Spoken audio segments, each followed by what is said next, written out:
Ini adalah sebuah catatan kecil tentang pendiri dan pengasuh pertama Pondok Pesantren Ibnu Amin. Beliau Kiai Haji Mahfuz Amin bin Tuan Guru Haji Muhammad Ramli bin Tuan Guru Haji Muhammad Amin. Beliau merupakan putra pertama dari 9 bersaudara pasangan Tuan Guru Haji Muhammad Ramli dan Hajah Sabariyah. Beliau dilahirkan di Pemangkih pada hari Selasa tanggal 23 Rajab 1332 Hijriah. Beliau pertama kali dididik dan dibesarkan di tengah-tengah keluarga yang religius. Sebab orang tua beliau yang bernama Haji Muhammad Ramli adalah ulama yang berpengaruh dan dikenal mempunyai ilmu agama yang dalam. Dalam usia 6 tahun, beliau sudah selesai belajar Al-Quran tahap pertama di bawah pengajaran langsung oleh orang tua beliau. Pendidikan formal beliau yaitu ditempuh di Folk School selama 3 tahun di desa Pemangkih, yang kemudian dilanjutkan ke Perfect School selama 2 tahun di desa Benua Kupang. Untuk selanjutnya beliau menempuh pendidikan non-formal berupa pengajian agama yang diberikan oleh orang tua beliau sendiri. Dan beliau juga mengikuti pengajian dengan Tuan Guru Muda Haji Hasbullah bin Haji Abdurrahim di dekat Masjid Jami' Pemangkih. Selain itu, beliau juga belajar dengan Tuan Guru Haji Muhammad Ali Bayanan dan Tuan Guru Haji Mukhtar di Desa Negara. Pada tahun 1938, saat beliau berusia 24 tahun, beliau berangkat ke Tanah Suci Mekah untuk menunaikan ibadah haji, seraya memperdalam ilmu pengetahuan. Guru beliau selama di Mekah Al-Mukarramah adalah Syekh Muhammad Yasin Al-Padani, Syekh Abu Bakar bin Sulaiman, Syekh Al-Alamah Abdul Qadir Al-Mandili, Syekh Al-Alamah Anang Sya'rani, Syekh Abdurrahim Kelantan, Syekh Muhammad Nuh Kelantan, Syekh Muhammad Ayat bin Idris Al-Buguri, Syekh Abdul Khalik Perak Malaysia, Syekh Kiai Haji Abdul Jalil Al-Maqdisi, Asy-Syaidil Alawi bin Asy-Syaid Abbas Al-Maliki, Syed Amin Qutubi, Syekh Hasan Muhammad Al-Mashad, dan Syekh Mukhtar Ampenan. Selama 3 tahun menimba ilmu pengetahuan di Tanah Suci, beliau pulang ke tanah air dan tepat pada tanggal 8 Oktober 1941, beliau telah tiba di kampung kelahirannya. Sejak saat itulah, beliau mulai mengajar agama sambil terus belajar di samping aktif dalam berbagai kegiatan kemasyarakatan. Setelah hampir 20 tahun berkecimpung di masyarakat, hingga pada saatnya, pada tahun 1958, cita-cita yang diidamkan mulai terbit bersinar di desa Pemangkih. Lembaran demi lembaran kitab kuning kini mulai dibacakan dengan berdirinya sebuah pondok pesantren yang bernama Ibnu Amin. Tidak berhenti sampai di situ. Pada tahun 1975, beliau juga membangun pondok pesantren putri untuk mencetak kader-kader muslimah yang solehah. Beliau Ki Haji Mahfuz Amin adalah sosok manusia yang tidak pernah menyerah dalam berjuang, baik dalam masa pendidikan maupun dalam masa menyebarkan ilmu pengetahuan. Di samping kiprah di bidang keagamaan, beliau juga sangat memperhatikan usaha untuk mencerdaskan anak-anak di desanya. Hal ini terbukti dengan andil beliau yang sangat besar dalam membangun sekolah umum, yakni sekolah rakyat, pada tahun 1951. Kepada para kadernya, beliau berpesan agar hidup untuk menghidupi pondok, bukan justru hidup di pondok. Beliau memang sosok pribadi istimewa, istiqomah, disiplin, tawadu, dan mempunyai semangat ikhlas berkorban. Tidak ada keinginan menggapai kemewahan duniawi. Bicara masalah dunia saja beliau mengantuk. Sedangkan untuk kepentingan keagama, tidak segan-segan beliau korbankan kepentingan pribadi beliau. Beliau tebang kebun cengkeh milik pribadi demi pembangunan pondok pesantren. Bahkan selama hidupnya, beliau tidak pernah mempunyai kendaraan pribadi. Demikianlah, hari demi hari, lembaran hidupnya dihabiskan untuk li'a'la kalimatillah hingga usia senja.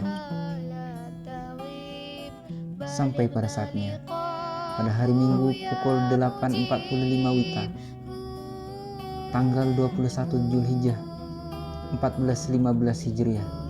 Beliau menghembuskan nafasnya yang terakhir. Pemangkih berduka, derai tangis pun pecah. Para santri seolah tak kuasa untuk bicara. Masyarakat terpana karena ditinggal oleh sang panutan yang sangat berjasa untuk selama-lamanya. Beliau meninggalkan sesuatu yang sangat berharga untuk diteruskan, dipelihara, dan dijaga oleh generasi berikutnya. Terlalu mahal rasanya untuk ditinggalkan. Terlalu manis kenangan itu untuk dilupakan. Semoga Allah menerima segala amal usahanya.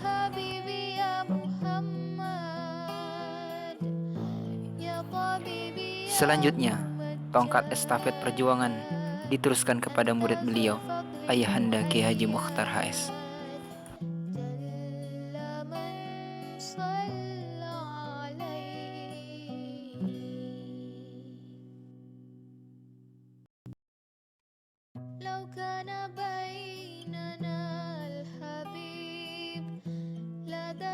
Ayahanda Kiai Haji Mokhtar lahir di Desa Mundar pada hari Jumat bersamaan waktunya saat khatib berkhutbah di masjid, yakni pada tanggal 15 Ramadan 1361 Hijriah, bertepatan pada tanggal 29 September 1942.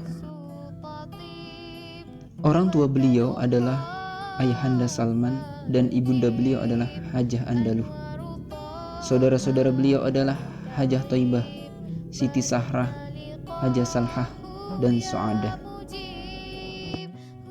Pendidikan dasar beliau dimulai di sekolah rakyat selama 6 tahun di Desa Mundar, dan beliau tamat pada tahun 1956. Yang selanjutnya diteruskan ke Sekolah Menengah Islam Hidayatullah di Martapura selama 6 bulan. Setelah itu beliau belajar di Sekolah Diniyah Islamiyah di Kota Barabai. Selanjutnya pada tahun 1958, beliau mulai mengikuti pendidikan di Pondok Pesantren Ibnul Amin di bawah pengajaran dan pembinaan langsung oleh pendiri dan pengasuh pondok, yakni Kiai Haji Mahfuz Amin. Beliau termasuk santri angkatan pertama dan tercatat sebagai pendaftar ketiga dari 9 santri pertama pesantren ini. Setelah belajar sekitar 9 bulan di pondok, beliau telah dipercaya untuk menjadi guru sekaligus orang kepercayaan Ayahanda Kiai Haji Mahfuz Amin. Beliau dididik secara khusus dan intensif, sehingga kitab yang seyogianya dipelajari selama 6 bulan, beliau bisa tamatkan hanya dalam waktu 15 hari saja. Pada tahun 1975, beliau berkesempatan menunaikan ibadah haji, sekaligus menimba ilmu di sana. Beliau belajar dengan cara mengikuti halaqah yang ada di Masjidil Haram Mekah Al-Mukarramah, guna memperdalam ilmu hadis. Beliau juga mendatangi guru-guru secara khusus di rumah-rumah hingga memperoleh ijazah kitab hingga tahun 1976. Satu dari sekian banyak guru beliau di Mekah Al-Mukarramah, yakni Syekh Ismail. Pada tahun 1968 sampai 1969, beliau diamanahkan oleh Ayahanda Kiai Haji Mahfuz Amin untuk memperdalam ilmu hadis dan tafsir di Martapura dengan seorang ulama yang terkemuka, yaitu Kiai Haji Anang Sya'rani.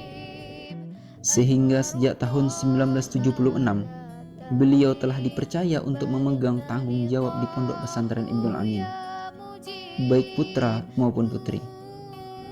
Adapun beberapa gagasan beliau dalam rangka pengembangan Pondok Pesantren Ibnul Amin, diantaranya adalah menyempurnakan kalender pendidikan, meningkatkan amaliyah para santri dalam proses penempaan mental spiritual mereka, mengkondisikan komplek pondok yang bebas rokok, pelaksanaan program Darul Lughah, Ar-Rabiyah, dan Basic English Program untuk meningkatkan kemampuan santri dalam bidang bahasa asing, pengembangan program tahfizul Quran, mendirikan yayasan gotong royong muhajirin, dan sekarang telah mempunyai beberapa lembaga, diantaranya adalah Panti Asuhan, SDIT, SMPIT, SMAIT, serta Pondok Pesantren Al-Muhajirin.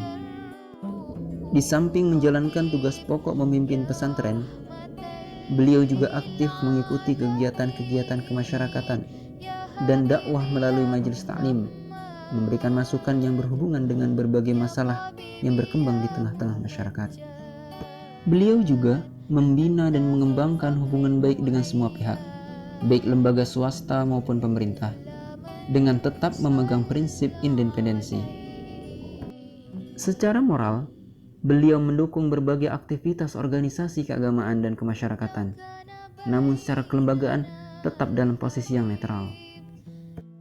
Di kalangan santrinya, beliau dikenal aspiratif dan sosok pemimpin yang cerdas dan sabar.